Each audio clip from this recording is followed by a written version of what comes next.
I'm telling you, man, this run is blessed.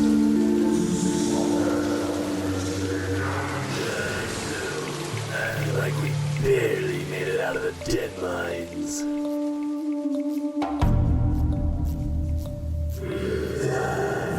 Multiple close calls. You're paranoid.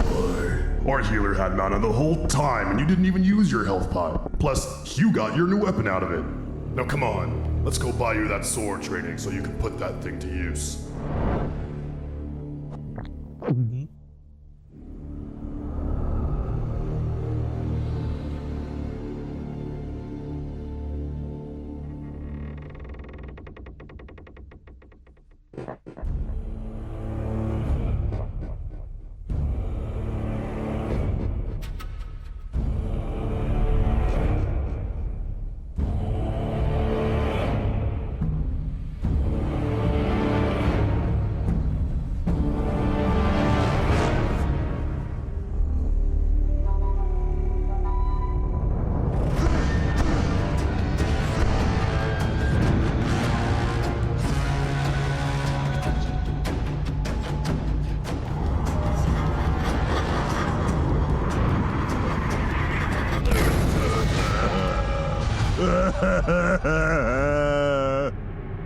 Smithereens.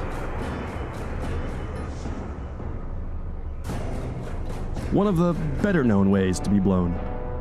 It's about all that's left of what's left of you. This isn't the game you're familiar with.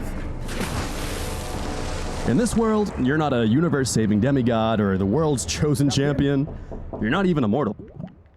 Matter of fact, you're not even present tense anymore. You were an innocent undercity citizen enjoying the many beautiful attractions like the bustling taverns, the sulfur-rich air, and the incredibly efficient sewage system. Then you fell off. Now you're remains of remains, and this is hardcore WoW.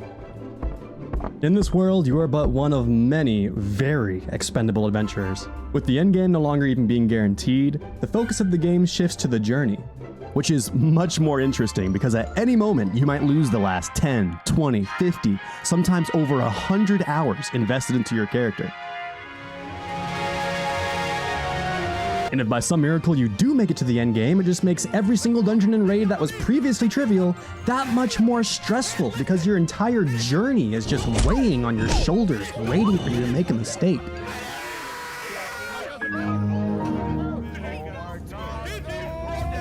That is the very spirit of this adventure, to never give up and to keep moving forwards.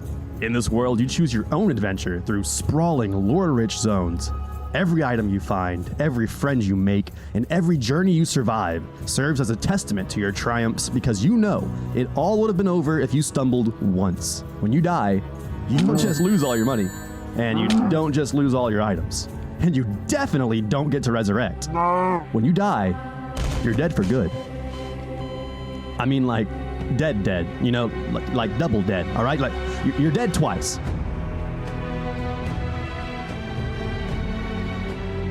Classic World of Warcraft came out on November 21st, 2024. August 26th, 2019. Fuck. November 23rd, 2004. And somehow it's still going. This juggernaut of a title has had millions of people playing it for the last 21 years and counting. Not the modern day version with its many bells, whistles, and quality of life changes. No. Right now, they prefer the version that's old enough to have a drink with. And recently, I've noticed it's getting a lot more attention, which just leaves me wondering, why? In 2004, it was a genuinely fantastic, relatively casual-friendly MMORPG. In 2019, it was a blast from the past nostalgia roller coaster, only made enjoyable by the sheer amount of people who joined on the bandwagon. But over time, even the hype from that one died down, until recently, there's been a new twist added.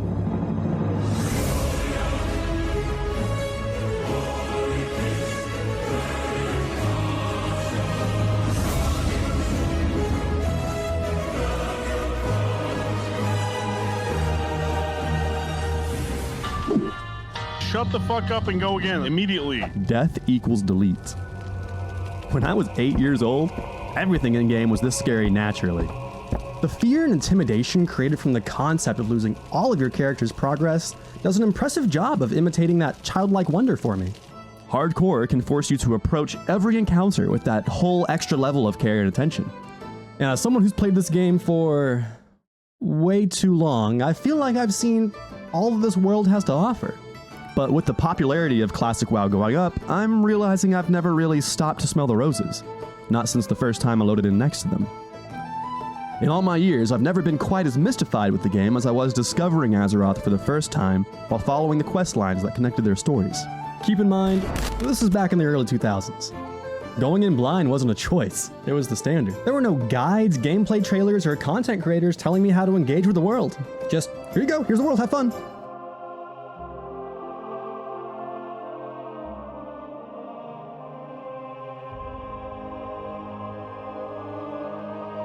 Hey you! We got a bit of a wolf problem around here.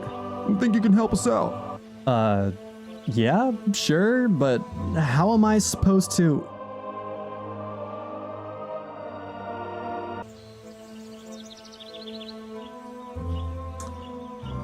A hammer?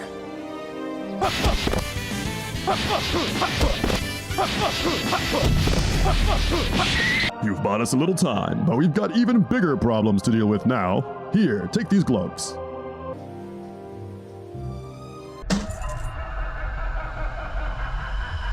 The game at its core is an MMORPG, but removing the ability to respawn just adds an incredible Fodian element. Fodian games are usually described as rage platformers that have relatively simple inputs, are difficult to make progress in, and are very unforgiving by allowing huge setbacks for small mistakes. Besides the obvious fact that it's not a platformer, I think Hardcore WoW fits right in with that description. Fodian with a choose-your-own-adventure twist.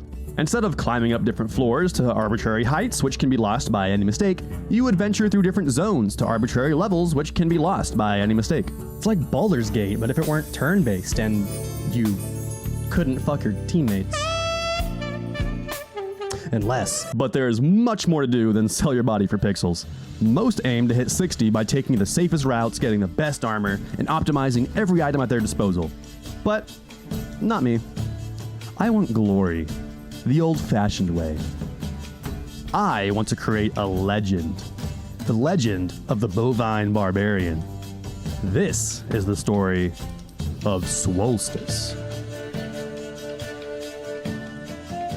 Now, as someone with no regard for my own time or sanity, I've taken it upon myself to show off just how proficient I am at cautiously tiptoeing through a 21-year-old beaten path.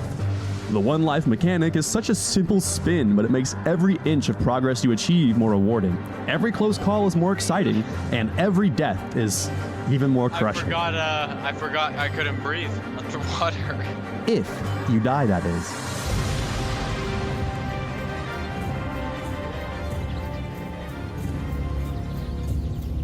Now, if you're new to the game, then you might not know any better. But when you're playing Classic WoW on the Horde, you should know there is only one acceptable race. The cows. There's no argument to this, there are no exceptions, we all pick Tauren because everybody knows the Undead Reek, the trolls are just too closely related to the elves, and leveling an orc through Durotar is just... This is a flashbang. Now as for why we picked a warrior, well, let's just say we're thinking ahead. You see, every group needs a tank, and there are only 3 tanks in this version of the game. If you're a disgusting Alliance player. Here on the Horde, your only options are furries, welcome to my fucking domain, or gigaswole, indestructible super warriors that can take on anything. Oh yeah, we're pumping now. If we ever need to, this will enable us to just slap on a shield to infiltrate a dungeon or a raid, even though I've never tanked before in my life. Next, you're probably wondering, why is this cow naked? Well, let me permanently change the way that you view the combat system in Classic WoW.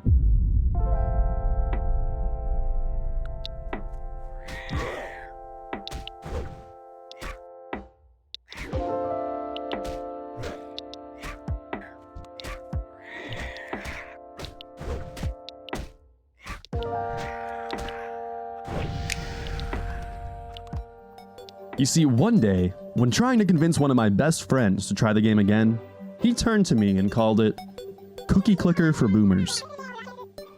I mean, just look at this, or look at this. This clearly isn't Cookie Clicker, but all the way down here on the bottom ends of the leveling ladder. Yeah, that's pretty close. But around here, we're not farming cookies. We're farming these little things called experience points, and there's no diminishing returns on these bad boys. You get experience from doing just about anything, and usually whatever you're doing to gain XP makes this little green bar right here go up and down. But be careful about overexciting the little guy, because rough him up too much and he gets 5 big booms. Boom! Boom! Boom! Boom! Boom! refractory period goes crazy on Azeroth, so it's gonna take exponentially longer to after each time it happens. The first might take 5 minutes at 500 experience, but the final takes 254,300 experience points. That is 508.6 times more experience, which if you earned it at a constant rate, would take you just under 2 days straight. Along with the value of autistic and ignorant perseverance, there's another lesson this challenge forces you to learn. Delaying gratification. There simply isn't enough glory in a casual run up to 60. Instead of picking a cheesy class that uses CC and nerd magic, we're going to be abandoning our shield and chest piece, wearing only leather, begin dual wielding as soon as possible, and of course, this will all be solo self-found, so no mail, trading, or using the auction house. So that's what we're doing here, but how exactly did we get here? Well, when we arrived in the beautiful zone of Mulgore, we were just birthed straight from the bosom of Azeroth herself as we materialize out of thin air, which is fantastic because any other zone would have been bad. We're immediately greeted by this man who I can only assume to be our father, Gruul Hawkwind. Greetings, adventurer, and welcome to Camp Narash. News of your arrival spread quickly among the tribe. As a greeting to this new life, he let us know we are in Camp Narachi, Camp Narash, which lives on Sparta rules. All weak or non-contributing Tauren will immediately be directed to the Venture Co. glue factory. Their biggest problems are birds, cougars, and giant Texan hogs. We have to prove our worth around here, especially to Chief Hawkwind. He's responsible for eating what little remained of the village food supply and hoarding all of the pelts after he lost his wife to the cruel fate of being lost in the fields, which are just spitting distance from home. Yet somehow they make the village elders proud. So in order to make Gruul proud by making his father proud by making his elders proud, we found his mom and put our youthful vitality to use. You look like an eager adventurer. Let's put some of that youthful vitality to the test. After feeding his village, clothing his children, and planting him a few new ones, Chief Hawkwind was impressed. But not enough to leave his cuck tent. He said to truly become a mighty warrior respected amongst the clan, we must pass a series of trials called the Rites of the Earth Mother. They get all ritualistic about it, but basically they want us to go genocide their enemies, take peyote, and go on a spirit walk with a village shaman up north. Then you gotta go drink some spirit water to power up like Kid Goku, and on paper, that sounds like an amazing journey. There's just one problem. My brain has got one wrinkle in it. So as soon as I had to start making decisions more than if I want to swing my weapon left or right, I set my own mission. you have passed the first test of the rites of the Earth Mother. The tribe will be proud. On my way out, I was offered a new weapon for my main hand, which I thought was just perfect. So I went over to the weapons vendor, purchased another one-handed item, sold my mace, and then boom. I can't wield This ain't retail anymore. This mistake had me adding weapon damage right next to armor and brain power on the list of things that I only have a half of what's normal. But I quickly forgot about it on my way north as I was faced with a new problem. Switching from maces to axes had me attacking with no weapon skill, which quickly led to even the birds handing my ass to me. After crawling my way to Bloodhoof Village, I asked around for what kind of help they might need. Their biggest problems are birds, cougars, and giant Texan hogs. Oh, but also wolves, goblins, birds again, and then birds a third time. Mostly the goblins, though. I don't know exactly why. It seems related to fracking or something. Some kind of environmental reason, probably. They probably just weren't using paper straws, so the Tauren want us to get rid of them. But first, the gnolls. I need some levels. Now, besides making number go up, which is always good, you also get a new spell every even level, and you also get a talent point every single level, starting from level 10. So while there might be a gang of beasts around any corner waiting for the chance to jump you, there's also a constant dangling of a new carrot at the end of every level driving you forwards. But I don't need any hand-holding to point out new carrots for me. Sometimes, you gotta make your own carrots. You see that guy over there? That's Snaggle Spear. By far the most player kills of any elite in the zone. And I got beef with him. You know what he drops? Neither do I, but you see that little silver dragon around his icon? What an entitled elitist. What, does he think he's better than us? They're fucking poor! What kind of egotistical douchebag would intentionally flaunt that thing around? Someone's gotta knock him down a peg. Not only that, but he ended my last solo run off camera, and Milkslinger will be avenged. Now this guy has a pack of lackeys constantly surrounding him. Some of them cast spells, they can probably heal for all I know. I have no help, and while all that may be true, they forgot one thing. I have at least one very prominent wrinkle in my brain. And in that wrinkle, I keep my most tried and true strategy. All I have to do is slowly work my way around the camp in a circle and pick off each mob one by one before reaching level 8. If you don't remember, I'm after one thing. I want to create the legend of the Bovine Barbarian. And what kind of a legend just bullies low-level elites? Not me.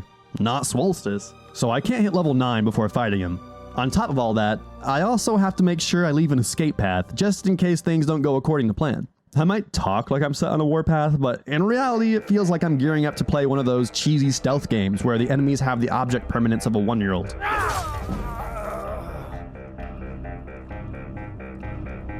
I'm going to find whoever did this.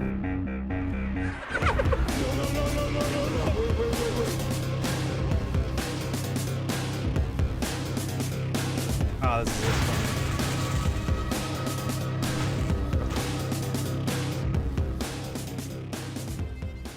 After reevaluating the situation, I've decided to spare the little gnoll and say no to violence. Snaggle Spear is a good gnoll and the primary provider of his pack. They depend on him to survive, and slaying him now just wouldn't be right. There's a better way to handle this. Instead of slaughtering what remains of the gnoll population to the south, I traveled north to a small goblin camp hoping to begin some diplomacy. Now, as we all know, the top rule in foreign policy regarding political opponents is to never— Adventurer, please accept this gift as a token of the— Well, this is sure to put a halt on all my plans of diplomacy. Now that is what this game's journey is all about. Nothing feels better than making your own carrot. I'm not focused on hitting level 60 right now. It's just me and the journey. That's 3 big booms. Me and this ugly fuck who puffed his chest out a little too far, and now I've decided that putting him in the dirt is my greatest obligation. I killed them. I killed them all.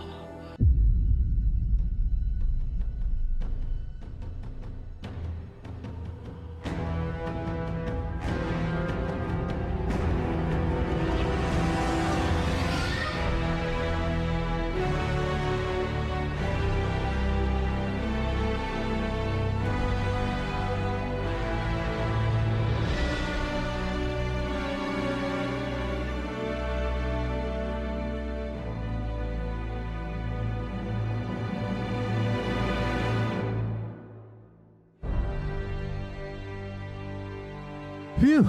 Now, let's see what he dropped. What? Well, maybe the real glory was the friends we made along the way. And that's the version of the game that I've been enjoying lately. I'm never gonna fall out of love with retail arenas, but for a more casual experience, this infinite game of chicken, constantly pushing the limits of what you're capable of and testing fate with real but ultimately non-consequential stakes on the line, the slowly stacking abilities makes the game feel like it requires very little input, and you don't have to do much early on, but when faced with the chance of losing that progress, panic sets in. Yo! No! Again, much like a Fadian game. The moments of glory in this game are found when you risk it all and the outcome is uncertain. When you are teetering on either basking in glory or heading back to the character create screen. That's why even though the story of Soulstace might continue into a series, I'm not gonna be putting any episode numbers in the title. Even though I'm totally, 100% guaranteed to make it to level 60 on this character, I don't want the outcome of any video to be certain. Speaking of the possibility of certain death, it's time to pay those goblins another visit. Dudes, I love when they send me all the news. Had to make him nut cause his balls were blue.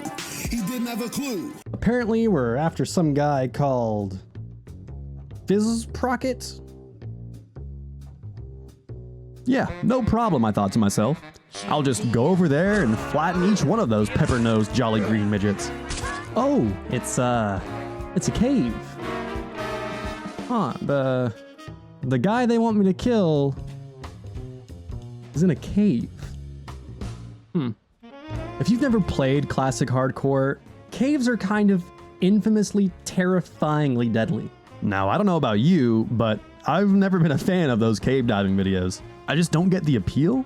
My only saving grace was the fact that a goblin I killed on my way to the mines dropped a chipped gray two-handed mace, and wow, this game mode does things to your head, man, because I've never even heard of someone being so excited for a gray item in this game. Now, finding myself with no choice but to get into the thick of it, there are many mobs between me and my target. I have no way to run, no target dummies, and no safe spaces. A couple bandages, my new hammer, and a few health potions on my belt were all the assurance I had that I'd ever make it back out of this cave again. So I began to carve a path.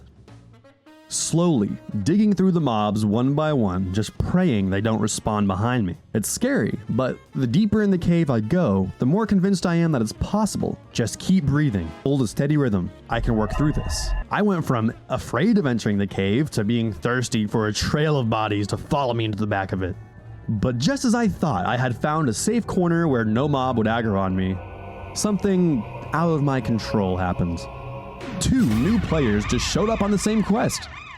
Well, I guess my glory quest is out the window unless I want to wait 20 minutes for these 2 to leave. Or I could try to rush ahead and get the kill myself. But as antsy as I was to lead the charge, I glanced down at my OBS and noticed I was 5 hours in. And this isn't even the main course, let alone the finale of my adventure. We could either find victory together or risk dying alone.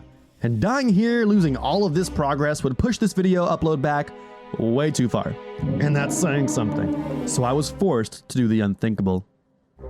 We cleared the mines together. As friends. After killing the birds, cougars, Texan hogs, wolves, goblins, birds, and birds again, I was left with no drive. What's left of this zone for me? Have I outgrown the place I was born in? All I want to do is to squish mobs, but now they die in too few hits. I was frustrated and stuck. Maybe I just needed to find a mob as serious about this as I am and settle this like men, to prove myself the only way I know how. So there I traveled across the plains of Mulgore, pummeling every mob that dared breathe in my direction into submission. Surely, eventually I hoped, there would come a mob durable enough to offer me a real challenge. I simply won't be able to move on until I find it. And as a reward for my determination, fate decided to throw me a bone.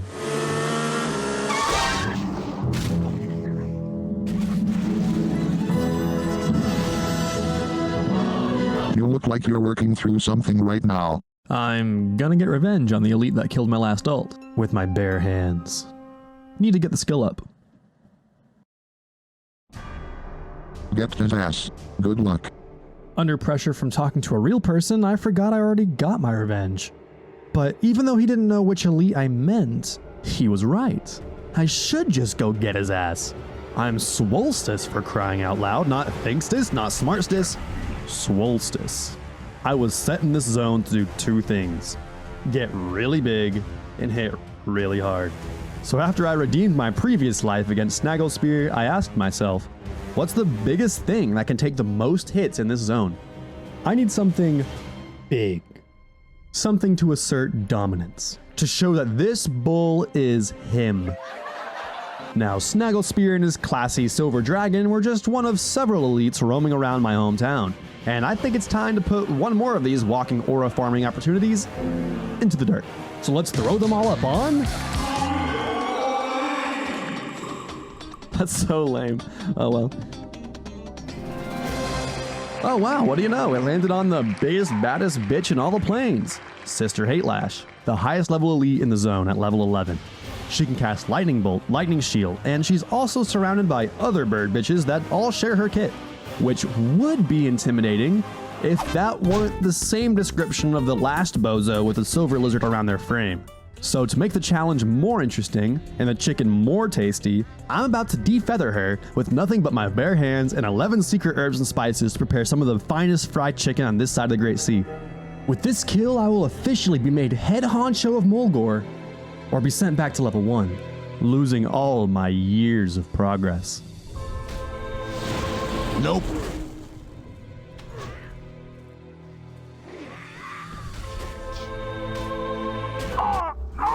Call an ambulance! Call an ambulance! But not for me! After 30 minutes of attempts, it looks like I'm not the only one who found the nest. Yo, please don't kill Rare. I'm trying to kill this Rare with my fists. With a single Neogasinus meal, an extra Spirit Scroll in my bags, and a buff for every friend we met along the way, I let out a mighty battle shout and charged fist first into the Harpy Den.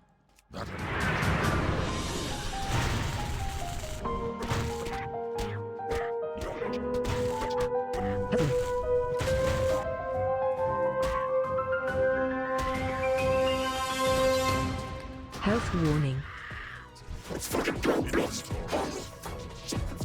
From an unknown adventurer to Mulgore's unchosen champion, this is the story of Soulstace.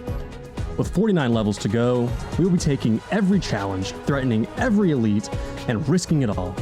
And if you want to be responsible for when I inevitably leave Mulgore to cause the demise of my dungeon group, or maybe you want to join and be a part of the demise of my dungeon group, let me know in the comments what you thought of the journey so far. And while you're there, guys, please hit the like, subscribe, and bell icons below because they really help me out a ton, and I really appreciate it.